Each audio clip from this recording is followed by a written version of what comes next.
Bonjour. Alors, le conseil exécutif s'est réuni exceptionnellement le lundi 17 septembre au lieu du jeudi parce que le jeudi, nous étions en vigilance rouge.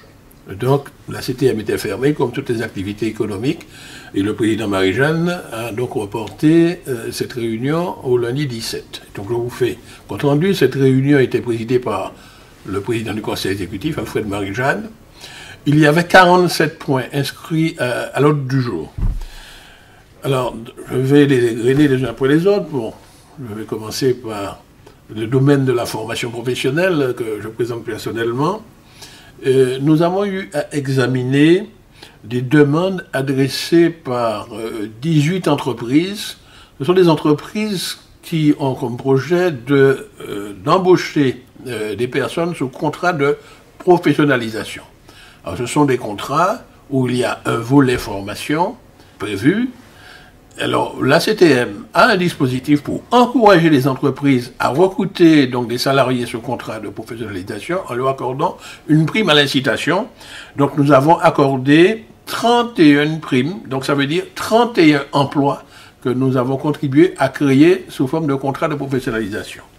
Dans le domaine de l'éducation, nous avons eu à réexaminer un dossier pour les subventions complémentaires d'équipement à attribuer à 5 établissements publics d'enseignement, 2 lycées et 3 collèges. Dans le domaine de l'aménagement, nous avons donné un avis sur un avenant apporté à une convention pluriannuelle signée avec la ville de Fort-de-France dans le cadre du programme de requalification des quartiers anciens dégradés. Alors, la ville de Fort-de-France a une opération qui s'appelle Pont de Caraïbes. Des subventions ont été attribuées par l'ancienne région pour un certain montant, mais à la demande de la ville, ce programme sera revu à la baisse. Donc, nous devons modifier la participation de la CTM à due concurrence à ce que la ville va porter elle-même. Donc, cette question viendra prochainement en plénière. Le domaine du développement économique, nous avions de nombreux dossiers. D'abord, toute une série de demandes de 19 entreprises au titre d'aide à la création d'emplois.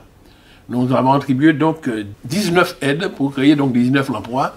Ce sont aussi bien des emplois de jeunes cadres, des emplois de jeunes ou des emplois de seniors et également des primes à la création de l'emploi des chefs d'entreprise. Je rappelle que pour bénéficier de ces primes, les entreprises doivent recruter des chômeurs inscrits à Pôle emploi depuis un certain temps. Donc, c'est une prime pour les gens qui étaient inscrits à Pôle emploi, qui sont chômeurs, et c'est pour inciter les entreprises à les recruter. Donc, 19 emplois. Dans le domaine toujours économique, nous distribuons de l'aide à la création et au développement d'activités pour des entreprises, et nous avons accordé favorablement, pris des décisions favorables pour 40 projets. Donc, nous avons aidé à créer 40 nouvelles entreprises. Dans le domaine des fonds européens, les dossiers étaient très nombreux. Et nous avons attribué des aides, des subventions du FEADER accompagnées du fonds CTM à 13 exploitations agricoles dans le domaine de la banane, dans le domaine de la canne. Et parmi ces 13, il y en avait 2 qui étaient dans le domaine de la diversification, donc c'est pour créer des vergers. Également, nous avons examiné favorablement une demande formulée par l'ONF, c'est dans le cadre de la sylviculture, c'est-à-dire développement et l'exploitation des forêts du domaine forestier public départemental. Également, nous avons attribué une subvention à un centre de recherche pour l'amélioration de la qualité végétale, c'est le centre de recherche, c'est le CIRAD. Et au titre du Fonds social européen Inclusion, c'est-à-dire des fonds qui servent à financer des ateliers chantiers d'insertion, ce sont à la fois des fonds européens et des fonds de la CTM. 2 projets ont reçu de l'aide. C'est un projet porté par le patronat Saint-Louis, qui est à l'Espérance, et un projet porté par une association qui fait un chantier d'insertion dans le cadre de l'aménagement. Alors, c'est l'aménagement paysager pour le patronat Saint-Louis, et pour l'autre association, c'est des financements pour la réhabilitation de l'ancien centre de la Tracée.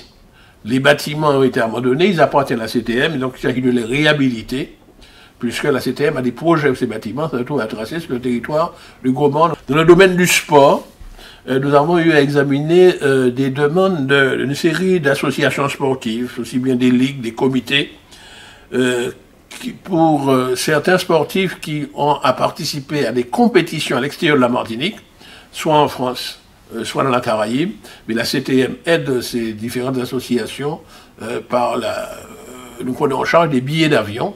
Donc nous avions 26 dossiers, 26 sites de transport que nous avons attribués. Alors voilà en résumé ce qui a été dit au Conseil exécutif qui s'est exceptionnellement tenu un lundi. Merci et à la prochaine.